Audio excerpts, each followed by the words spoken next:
सुप्रभात। बाबा कहते हैं, मेरे प्यारे बच्चे, मैं जानता हूँ तुम सबके लिए दुआएं करते हो। अगर कोई तकलीफ़ में रास्ते में चलते हुए भी दिख जाता है ना, उसके लिए भी तुम 11 वचन बोलते हो, मुझसे प्रार्थना करते हो कि बाबा इसे सही कर दे, बाबा इसको सब सुख दे दे।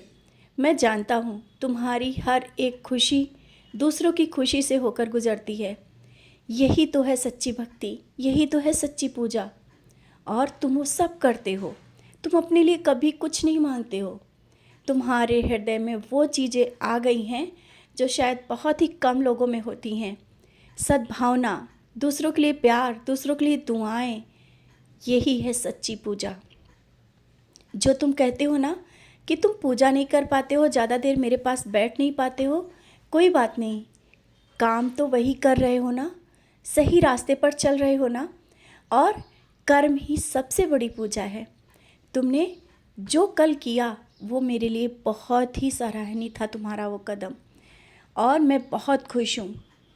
जब तुम रास्ते में जा रहे थे या किसी से बात कर रहे थे, किसी को दुख को देख रहे थे, और वो कोई तुम्हारा अपना भी नहीं था, ना ही तुम उसे जानते हो, लेकिन तुमने उसके लिए दुआ की कि बाबा उसके जीवन में सब कुछ सही हो जाए, वो स्वस्थ हो जाए और जो परेशानियां हैं वो दूर हो जाए।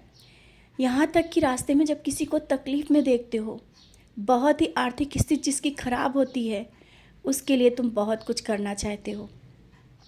तुम्हारा मन कर रहा है ना कि उसके लिए बहुत कुछ करें, या कोई ऐसा है जिसके लिए तुम मदद करना चाहते हो। हर एक कदम, किसी न किसी पल तुम दूसरों की सहायता के लिए खड़े रहते हो। तो ये जो तुम्हारे मन में भाव आए हैं ना, ये खुले दिल से तुम कर पाओगे। अभी थोड़ा तुम्हारा हाथ आर्थिक परेशानियों से चल रहा है, जिस कारण तुम शारीरिक मदद कर रहे हो, आर्थिक मदद नहीं हो पा रही है।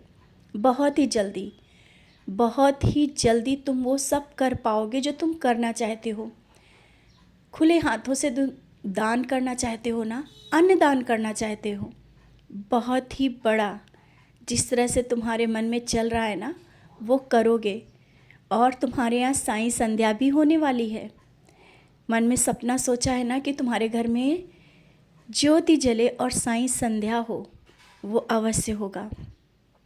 सब आएंगे, जिसे तुमने नहीं बुलाना है वो भी आएंगे, और जिससे नहीं भी कहोगे वो भी आएंगे, क्योंकि मैं बुला लूँगा उनको, मैं खींच लूँगा, और बहुत ही बड़ा आयोजन होगा।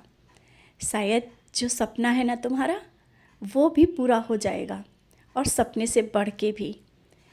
और जो तुम्हारा मजाक बनाते हैं ना, वही गुणगान करेंगे वहाँ बैठ कर के, क्योंकि तुम्हारे साथ जो स्थितियाँ रहीं और जिस स्थिति से निकल कर के आज तुम बाहर आए हो, बाहर आ भी रहे हो, वो स्थिति लोग देख रहे हैं, समझ रहे हैं। जिन्होंने तुमको कमज़ोर समझा, तुम्हारी ऊदी का मजाक बनाया, तुम जब माथे पे ऊदी लगाकर उनके सामने जाते थे, उनको देते थे, वो तुम्हारी ऊदी का मजाक बनाते थे, आज वही बैठ करके तुमसे ऊदी भी मांगेंगे। और तुम्हें वो सब देख करके बहुत खुशी होगी, ये तो मैं जानता हूँ। हाँ, आज मैं तुम्हें एक विशेष आशीर्वाद भी देता हूँ। और जब तुम मंदिर आओगे या ना भी आओ, घर पे भी अगर तुम मुझे देख रहे होगे, तुम मेरी नज़रों में देखना, और मैं तुम्हें फूल गिराकर अपना आशीर्वाद भी दूंगा। किसी तरह से, किसी भी जीव के रूप में, किसी व्यक्ति के रूप में तुम्हारे घर में आऊँगा, और मैं तुम्हें बहुत ही करीब से आशीर्वाद दूंगा।